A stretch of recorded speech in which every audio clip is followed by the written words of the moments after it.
अस्सलाम वालेकुम student, welcome back to my channel. कैसे हैं आप सब? उम्मीद करती हूँ कि सब ठीक होंगे।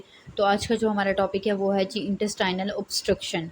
तो इंटेस्टाइनल ऑब्स्ट्रक्शन नाम से ही आइडिया हो रहा है कि जो हमारी इंटेस्टाइन्स हैं, यानी हमारी स्मॉल या फिर लार्ज इंटेस्टाइन, उनके अंदर जो है ऑब्स्ट्रक्शन का मतलब क्या, रुकावट। ठीक है, कि उनके अंदर कहीं ना कहीं रुकावट आ जाएगी।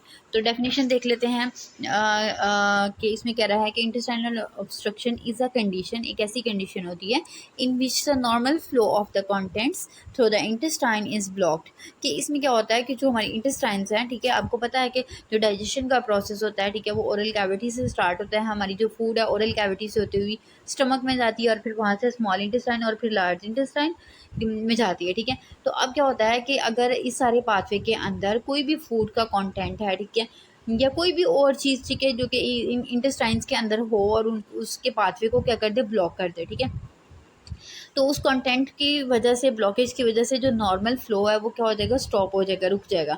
तो कहते हैं कि the blockage can occur in the small intestine. कहते हैं कि ब्लॉकेज स्मॉल इंटेस्टाइन में अगर होगी तो हम इसको क्या कहेंगे, स्मॉल बाउल ऑब्स्ट्रक्शन कहेंगे। या फिर लार्ज इंटेस्टाइन में भी हो सकती है तो इसको क्लोनिक ऑब्स्ट्रक्शन कहेंगे। कहते हैं कि intestinal obstruction can be partial or complete and may result from various underlying causes.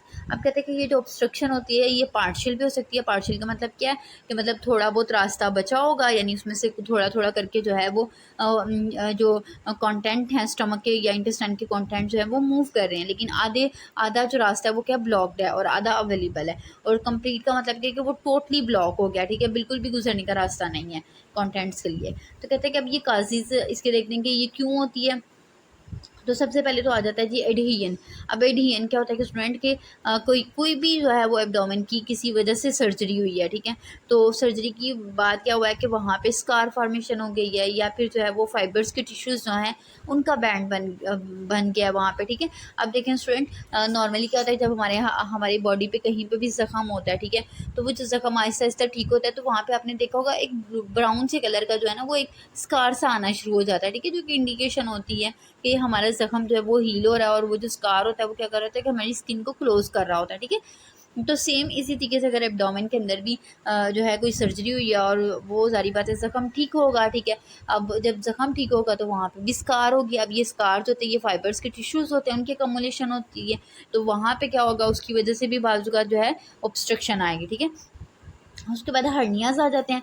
Hernia क्या होता है स्टूडेंट कि हमारे एब्डोमेन के अंदर ही, ठीक है, अगर कोई कहीं से कोई मेम्ब्रेन रप्चर हो गई है, ठीक है, या फिर कोई टिश्यूज़ हैं, ठीक है, उनको कोई भी ऑर्गन क्या करे, उनको जो है वो रप्चर करके, या कोई ओपनिंग है, ठीक है, उस ओपनिंग में से जो है कोई भी ऑर्गन अपनी नॉर्मल जगह से हट के प्रोट्यूड करके जो है वो बाहर की तरफ निकल आए। ठीक है, यानी कि अपनी नॉर्मल लोकेशन से हट के उस मेम्ब्रेन के अंदर चला जाए या उस ओपनिंग के अंदर चला जाए, तो वो जो है जो पोजीशन होती है, ठीक है, या जो कंडीशन होती है उसको हम क्या कहते हैं, हर्निया कहते हैं। ठीक है, यानी कि protrusion of the tissues through a week spot in the abdominal wall, कि जो इसमें जो टिश्यूज होंगे या फिर कोई भी आप कह लेंगे इंटेस्टाइन का कोई पार्ट हो सकता है, कोई भी ऑर्गन हो सकता है जो कि क्या कर जाता है, प्रोट्रूड कर जाता है, यानी अपनी जगह से हट जाता है। ठीक है, किसी भी एक स्पॉट में से होता हुआ, ठीक है, एब्डोमिनल कैविटी के अंदर। उसके बाद ट्यूमर की बात करते हैं तो ट्यूमर क्या होता है स्टूडेंट कि ये भी आप कह लेंगे कैंसेरियस ग्रोथ होती है। ठीक है, मैस फॉर्मेशन हो जाती है, growth that can block the intestinal lumen. ठीक है, तो ग्रोथ जो है वो क्या करेगा, ये भी पाथवे को ब्लॉक करेगा। उसके बाद ट्विस्टिंग या फिर वल्वुलस भी इसको कहते हैं। अब कहते हैं कि अगर इंटेस्टाइन, अगर आपने स्टूडेंट देखा होगा इंटेस्टाइन का स्ट्रक्चर, तो ये पूरा का पूरा जो है आप इस तरीके से देखेंगे, इस फोल्ड्स बने होते हैं। ठीक है, हमारी एब्डोमेन के अंदर, तो ये जो फोल्ड हैं, ठीक है, अगर कहीं ये बहुत ज़्यादा ही ट्विस्ट हो जाता है, ठीक है, कि बिल्कुल पाथवे को क्या करेगा कि ब्लॉक कर देगा, तो इस कंडीशन को हम क्या कहते हैं, वल्वुलस कहते हैं या फिर ट्विस्टिंग कहते हैं। The twisting of the intestine on itself, ये यानी खुद ब खुद ये ट्विस्टिंग हो जाती है। इसके बाद आज इम्पैक्टेड स्टूल, के कहीं पे जो है ना इंटेस्टाइन्स के अंदर स्टूल जो है वो अकमुलेट हो गया है। ठीक है, फीकल मटेरियल जो है वो अकमुलेट हो गया। मोस्टली एक इन पेशेंट्स के अंदर होता है जिनको कॉन्स्टिपेशन होती है। ठीक है, कब्ज़ का इशू होता है। Severe constipation or the presence of the large hard stool. ठीक है, तो एक स्वीयर कॉन्स्टिपेशन है जिसकी वजह से जो है वो स्टूल जो है, ठीक है, वो कहीं ना कहीं इम्पैक्ट हो गया। ठीक है, उसने ब्लॉक कर दिया। उसके बाद आ जाता है जी इन्फ्लामेटरी बाउल डिजीज़, जिसको IBD भी कहते हैं, और अक्सर लोग इसका शिकार भी होते हैं। तो कहते हैं कि condition like Crohn's disease or the ulcerative colitis can cause inflammation and obstruction. अब ये स्टूडेंट यहाँ पे जो है ना इंटेस्टाइनल दो और इश्यूज़ को डिस्कस किया हुआ है, क्रोहन डिजीज़ या फिर अल्सरेटिव कोलाइटिस। अब ये दोनों स्टूडेंट क्या है कि हमारे जो है ना पूरे जीआईटी के ट्रैक में कहीं पे भी हो सकती हैं, और इसमें क्या होगा कि जो है इन्फ्लेमेशन होगी, ज़ख़म बन जाएंगे हमारे पूरे जीआईटी के ट्रैक के अंदर, कहीं पे भी हो सकती है, ठीक है। तो इस कंडीशन को हम क्या कहते हैं, इन्फ्लेमेटरी बाउल डिजीज़।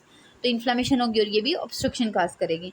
सिम्टम की बात करते हैं तो सिम्टम में स्टूडेंट एब्डोमेन का इशू है तो इसमें पेन तो ज़रूर होगी, ठीक है। एब्डोमेन का कोई भी इशू आएगा तो स्टूडेंट ये बात याद रखिएगा, उसको पेन ज़रूर होगी एब्डोमेन के अंदर।